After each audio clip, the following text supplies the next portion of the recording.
Mid-morning in North Carolina, and Wanda Baker is getting her food for the week. But after her husband's trucking business went under last year, she's been forced to come to food banks like this to put enough food on the table. And Wanda is certainly not alone. Some organisations say that around 1 in 6 people in the state struggle to afford enough to eat each month. A lot of days we have over 200 people here to get food. We've stood out here in the cold, the rain, the heat, whatever, because we need it that badly.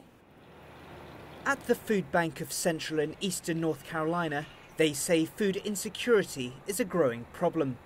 In 14 years, they say they now support an extra 260,000 individuals in their 34-county catchment area. Following the recession and the decline of the state's manufacturing sector, parts of North Carolina are starting to thrive. But this growth isn't consistent, and it's largely rural areas that are suffering. And as the cost of living continues to rise, many in the state are being sucked into poverty. With many working in food banks arguing that politicians aren't doing enough to help, thousands of people in the state are forced to make tough choices on a daily basis. I call them wonderful jugglers because each month they're forced to make choices day in and day out. Do I put gas in the car or do I feed my family? Do I get the prescription filled or take my child to the doctor, or do I put food on the table? With so many people reliant on food banks, some organisations are cooking up creative ways to help people escape poverty. At the Interfaith Food Shuttle, people struggling to find a job are given skills so they can find work in for-profit food industries. While confident schemes like this do work, people here say they need support.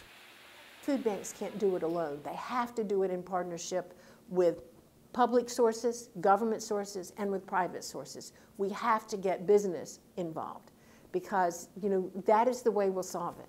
We won't solve it just by putting food on a plate. But many food banks are struggling to even do that.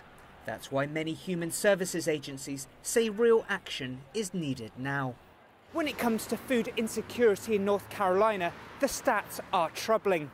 Some feel that schemes to make people more self-sufficient will help, but a common thread amongst people working in the state's food banks feel that drastic national policy changes are needed to really address the issue of hunger here in the US.